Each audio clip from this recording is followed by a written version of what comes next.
Welcome back to Finnegan's Farm, welcome back to our YouTube channel, and welcome back to our Workshop Wednesday. My name is Paul, and this is our team. Hello, I'm Marco, I love to weld. This is Bruce, this is Blake, them is two best to do. Hello, I'm Mick and I'm the mechanic. Hello, I'm Taylor Russell, I'm the other mechanic. Hello, I'm Sean, I'm the new apprentice mechanic. Don't forget to like, subscribe to the videos and comment what you want. Just put it in the comment section, we'll get back. So in for repair today we have our Steyr tractor, we have our Tumoba Sprout Harvester, we have our Hitachi Mini Digger, we also have the Axial Flow combine, and we have a bucket there off the Manitou that's in for repair. But just want to give a quick shout out again. I know there's two tractor runs on this weekend in Kilmesson and the Sucking Diesel one, but there's also a Christmas light parade here in Trim. Now it takes place on Saturday the 17th of December, starts at 6:30 from Oak Tree Business Park. It goes round Trim town. Look, register from 5 p.m, €20 per vehicle, and it's in aid of all local charities. That came in there from Dominic Cully there, who actually they ran one there last year as well. So best of luck on that one there, lads. Again, get your tractors in, great support there, all these charities there. So first of all, we're going to head over to Caleb and Mick there with the Tumoba Sprout Harvester. So it's that time of year again. I'm actually sitting here in the two-row Sprout Harvester. You wouldn't see me in this too often, but this is the backup machine for a four-row harvester. Now we are having some issues with it. Just to explain how it works, you might see in some of the videos there with these saw blades which cut the stock, and then it's manually transferred in here to the stripper head. The stripper head, then there's a series of knives going around there. You see there's 6 knives going around there, and they're continuously spinning, and they remove the sprouts which fall down onto a belt, transfer a belt, onto this side and up then into the hopper. The leaves fall on the ground here, and the stalk was through, and the stalk is pulled right through, which is chopped and then is left on the ground. But the problem we are having is that when our stripper heads are running and we put the plant into it, the belts are slowing down. It's obviously a hydraulic problem, Mick, isn't it? Yeah, that's what we're trying to pin down, whether it's pump or relief valve or that. Yeah, so we have a flow control valve there which we're going to test there now to see, is it an issue with the pumps or is it an issue with the relief valve? Yeah. So let's go. So here we have our flow control valve that we're able to do a test on it now. Big shout out to Dyson Meat Farm Machinery there, who kindly gave us that, and because they're probably not an item that we would use too often, but still very handy to load it. So will you just explain, Mick, how it actually works and what we're looking for here? Basically what we have is it's a flow meter. We have temperature here. Ideally you want to get your oil up nice and warm, like with a car engine. As your engine gets warmer, your oil gets thinner, and your flow, if the pump is warm, you can get drop. This one here measures flow and with litres per minute, gallons per minute. This one here is a pressure gauge which will read the line pressure, but also we can load here. I'm before the relief valve here, and we have a reason for that. I'm trying to test the pump on its own first, and if we can get okay readings there, and then we go beyond the relief valve, we check our readings again and compare. The way it's looking at the moment, it looks like the relief valve is down, from what we can see, but we're a bit cold. I'd like to see the oil a bit warmer. Yeah, so we're going to do the check before and after the relief valve, and it's just trying to get into the pipe and nose it. Yeah, but it's not that simple. We have to get the fittings then to match. The pipe, because of the flow, volume of oil you're flowing, the pipes are quite big and quite heavy, but we'll work something. Let's figure out where the next pipe is. Right, okay, so we'll crank it up there and let's see what we have. So now we have it started up, the machine is running, a little bit noisy there, nice engine, nice little engine there, and as you can see, our flow is where? I've a load of pressure, flow. But what I'm interested at the moment is temperature. I want to get the bit of heat to the oil. So you're actually going to... I've loaded it there, load it there, and then we get it in there, temperature up, and then we can see where our flow is at once more. But it seems to be holding quite good. There's normally handle like that. Once it gets a bit of heat, you see the flow plummeting, and it's not. No. So it's leaning towards relief valve, but we're trying to get into the bar side then. So results, Mick, from the flow test was... Oh yes, we're down. I dialed it up, I can't remember the pressure, but it's not going near 160 bar. I can't get it to go up to that. Yeah. And I'm blocking here, but my big thing, my flow is down to less than 20 litres a minute, whereas before the relief valve I had 40 litres, 42 litres. I'm up about 30 degrees. Now we're dealing with HV oil, I'd say 30 degrees is not too bad. Yeah. But it's looking towards the relief valve anyway, so it'll be just a matter of taking the block off. Well no, you can screw it to the relief valve. Yeah, we can screw the relief. That's it there. That's it in there, exactly, yeah. Actually looks like the Manitou one, the little one, remember? What will be in there? There'll be a spring maybe, you might have a weak spring on it. Weak spring, broken spring, out of adjustment maybe. Yeah. Turn off that light. I was showing you in for the yoke. I only see a drop of oil under the machine. How do you Yeah, manage to, we have a good not trick do so for that. much? We've two choices. We drain the tank, or we come up with a way of generating a vacuum on top of the oil, and we stick a Hoover on top of it. We'll show you later on this. Tips and Brilliant. It's such a simple thing to save you. Like that thing holds probably 150 litres. Yeah. Again, you get a drain and get it back into it. Sponge time. This vacuum cleaner, perfect job.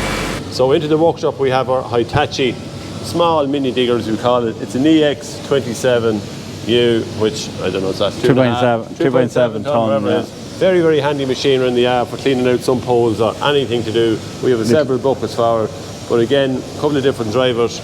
Machine sometimes gets a little bit Tahi. bit yeah, and we just need to look after it. Now, pins and bushings have all been done on it, and we here see at one stage it did get a bit of a weld here. Now I don't know who done that. it was maybe in a farmer life before we had it, or maybe was it, John? What happened there? No, it was done. Oh, it's done in yeah, a farmer yeah, life, right? Okay, so we'll blame someone else on this occasion. Yeah, again, we have a little bit of an oil leak here. Whether I'd say we've a ram, drip there yeah. on the ram, don't we? Yeah. What other issues, John? We have We have a small one here as well on this ram. Yeah, as you can see, the piston is a little Yeah, bit. but it never goes in that far, that one, so. Yeah, but we just have. No, not too bad. Actually. No, it's not too bad, no. We've a tracking issue. Tracking issue, and is that from inside in the cab here? It's from our levers, just probably a bit of lack of use. They're tightening up.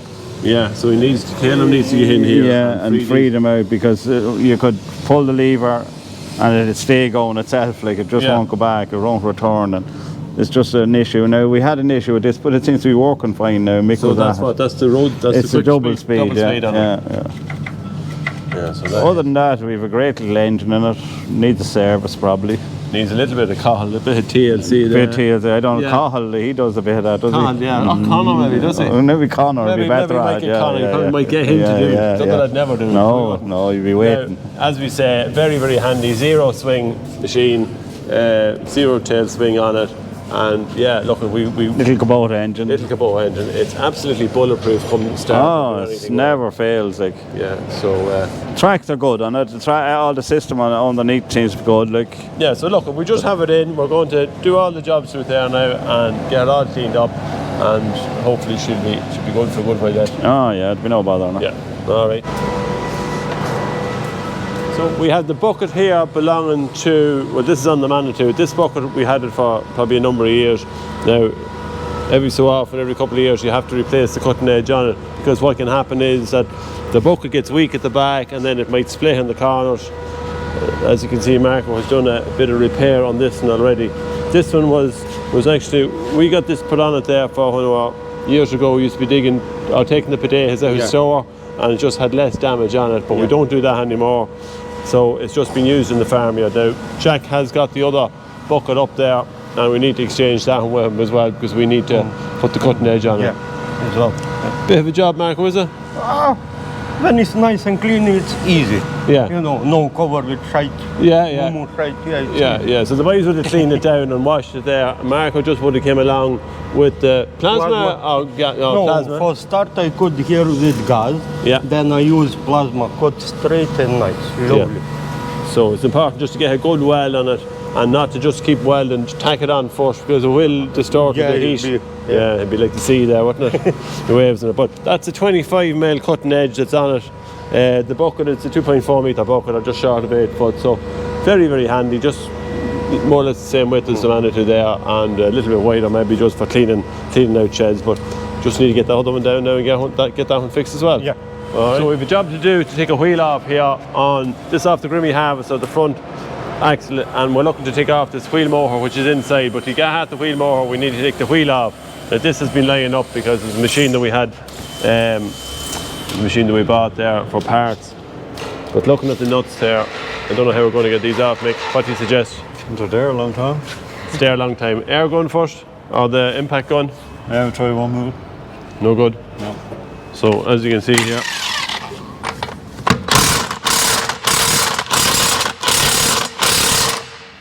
no good. No good. We're going to try the old faithful here, the big bar. Easy no Mick's not hanging out of it. I always get the job, don't I, Mick? Yeah. Huh? Yeah. See the way I've bent it before, Mick? See that? That wasn't you. That was Was Caleb. that not me? That was Caleb. Caleb and Sean, wasn't it? You did.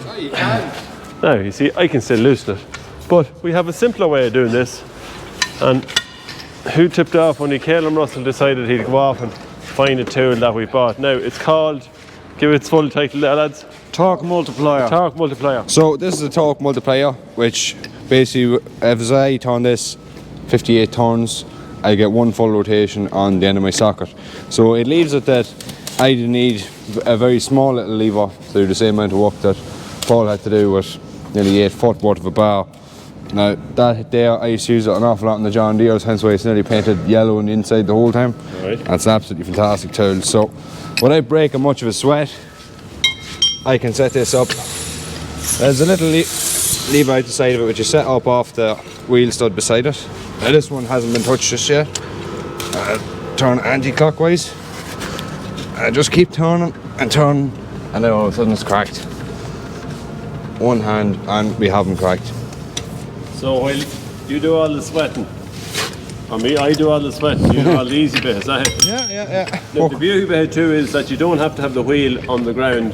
Because you're working against its own wheel studs. Yeah, you're working against the other stud as well. So we're going to loosen them out with this, and then hopefully the No, they aren't going to let impact them will take them off like that. So we can try that once it's loosened. They're not an overly expensive tool either. No, I don't know how much they are. How much that one? I'd say to be less than 200 euro. So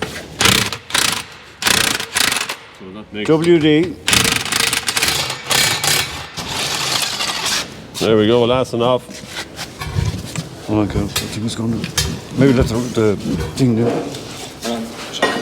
See, that's at an angle which is killing you as well. You right, Then left. go on the middle of it. Hold on, get these out of the way. Get rid of stuff.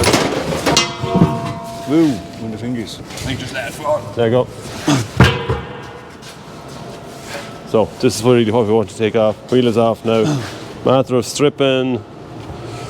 It's just that hose, these ring of bolts, and Yeah. I'm not sure if you take the fittings off. You don't have to take steering around now because it's coming out here. Alright, so we can lift that out there. Alright, you get cracking at that, so. First time. On pipe. You won't want to loosen it or anything. We cracked them. We're going to get that pipe off.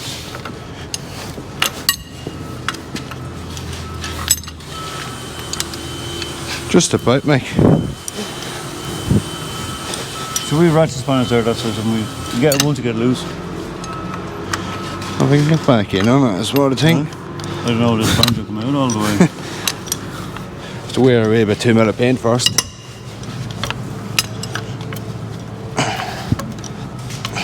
Get it off now. Enough gentle persuasion to get it. So the reason we're actually taking this off is a proclaim motor for the front of the harvester. There's a chap in, I think he's up in Derry there, and he's having problems there with his wheel motor. He's trying to get the last of the days out, so he kind of knew that, or he obviously found out that we had one of these that we weren't using, and he rang me there. So he said, yeah, come on down, we'll whip it out there. It's not going to take too long to take it out. Lads have it out there now in the next probably 15 minutes. We'll have it sitting on the bench, and hopefully that is the one that he's looking for, because there is a series of numbers there on it, and we tried to compare the two together, and they look similar, but it's not till actually he's going to bring his one with him to match up to see is this the same one. So because we know what it's like when we're trying to get the last of the potatoes out there in the ground and the pressure's on, you need to kind of get working fairly quickly, and you know there's not a lot of good days left in the year, so if we can get this off and get it going and help him out, that's all we can do. Oh, look. I'm stuck for an clip there during the week. Any chance of it? Up so down. Throw it out on the end of it. Yeah. I should be alright, Hold on Phil. a sec, yeah. Yeah, hold on. You better do it right. Okay. Just take it away, Mario. You have one bolt to come out. Go on. Whoa! Just go down a wee touch there, Marco. Whoa. You're trying to cop me, Kellen, with that spanner. Mine's over near the end of the thread. It's gonna fly. That was very I'd say you have to go up a wee bit, Mario. Up a touch. Balanced. I was looking forward to a big bang. I'm not going to say the frame. There was too many eyes watching that light, so I said I'd put it in a safe place where no one will get their hands on it. Yeah, where's my light? Why do we always end up cleaning, Marco? No. These lads look right dirty. Look, I even got a bad shovel. Look. You can hold the shovel.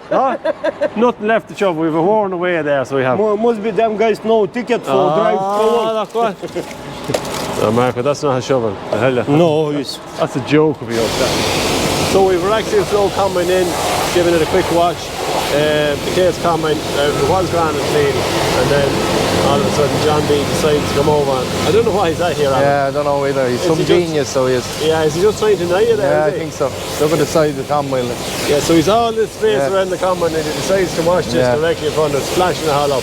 And he said he'd clean it back out. Now, the difference cleaning the Axial Flow combine, which is a rotary compared to the straw walk, that was so much. Well, it's easier to wash, but it's a lot harder now to blow down. There's a lot more stuff on it, you know. Yeah, and the back. Not nukes and panties in this, no. There's a lot of stuff on it.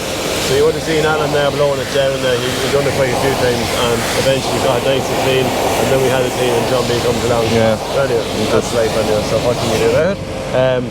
Yeah, we're going to pack the two of them away now. We're going to put them into the shed, insulate store, and they should be grand and dry for the winter months, and hopefully now that'll be a little bit of rat bait and that around them. Yeah. And they should be good enough then to just keep them in a nice tight break then.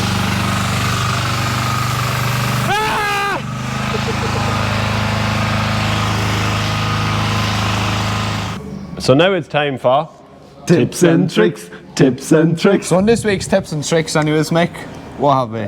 Vacuum cleaner. It's a very simple thing. Yeah, but it's invaluable for a job we're about to do here. We're creating suction in the tank because we have to split a pipe here. I'll explain in a second why we're doing it. And by putting the vacuum on it, we don't have to drain the tank. Yeah. Hopefully. Because like we're on a 3/4 inch hose here now, so if we were to take that off with no vacuum, we have the full blower out of it. And 150 litres more. yeah, we'll be losing You a see lot. that are emptied, and that's another hour down the tubes. You're getting emptied and fill it. But our problem here with this machine is it's a sprout harvester, and when they feed sprouts into the stripper head, the elevator belts and cross belts are slowing down. And what we need to do here is get a flow meter and a pressure gauge into it. And here I'm measuring between the pump and the valve chest, which is a little bit dangerous. You've got to be very careful. If you go too high in pressure, you blow the pump apart or burst pipes. But we'll talk about that when we're doing it. Okay? So you've your 32, I have me 36 in here now. Hold on now. Alright. Nice loose. I only need M30 female we need, isn't it? Yeah, we should be able to loosen this off. What we're trying to check here is what sort of fitting we have. Is it a taper fitting or a... Let's get a spot on that, Ken. Or an O-ring seal. Paint is making it sticky, or else that pipe is going to... Will you work that there?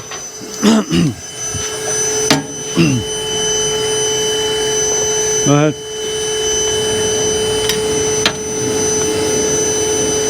Yeah, it's peeling the paint there now. You'll be off of that, is it? Tap the top with the spanner, mate. I don't want to hit... I don't want to... Just let me tap it. Taper. Right. So Back on, so. Now, hang on, Mick, I want to confirm. Right, so now I have an M30. Yeah, pull it out. Yeah, but you're flat face over the thread. Yeah, it doesn't matter. I just want to establish the thread. Yeah, might move the spanner down. Take a spanner off it. Pull it up as much as you can for me. Yeah. I know, far enough yet, haven't we? No. Oh, the fitness is flush. Yeah, they Get ain't him. gonna cut it. Put on here. Hold on. Right, so if I get my M30 thread matched up to it. H. Yeah. Right. So, You get the pipe back on, so. yep. I think I'm good there. Yep. Right. Run the horn, Ken, and we just. Otherwise, we'll have floods. So now we're after establishing anyway, we have an M30 tapered thread, so we can get our correct fittings now, and We're only after losing probably an egg cup full worth of oil. And that's from the other side, that's not from the tank side? Right, there we go. Okay. So last week's Mick's mystery tool was in fact a brake spring retainer washer remover. Thanks to Alan there from Snap-on. Yeah. Gillis Alan there that works with Snap-on, who came around and showed us this tool. Very little handy. Yeah, Mick, you explain it. It's there. brilliant. On the old brake drums, which you still have on some yokes, they have a washer which has two slots in it. One is solid and one is gap, has a groove in it. And you have to push the washer in, turn it 90 degrees, and that releases the shoe. Then you can pull your spring off, pull your shoes off. Yeah. But without it, it's a bit tricky to do. Now we only had 2 correct answers. So Justin Howard and Nick Ennis. You know Nick, don't you? I do. How are you, Nick? Hope all keeping good. Thanks for the answer. Yeah. So Nick is over in Australia. Yeah, and he Carl Gooley, I think it is. Yeah, and he comments regularly there on the channel. So keep up the viewership there. Keep watching it there, and sure, tell your friends about us as well. So that's it really for last week. Now for this week's Mick's mystery tool, We'll go a bit easier. Oh, you're going easier on them? It's not like Mick to go easy. So this, most of them should get this, should they, Mick? I would think so, yeah. Yeah. Anyway, best luck, lads. Get your comments in early, good and early there, and check it out for this week. Have a good look at it. So that's it for this week's Workshop Wednesday. Don't forget to like, subscribe to the videos there, comment what you want, and we will get back to you. So from everyone here at Finnegan's Farm, we'll talk to you all next Wednesday.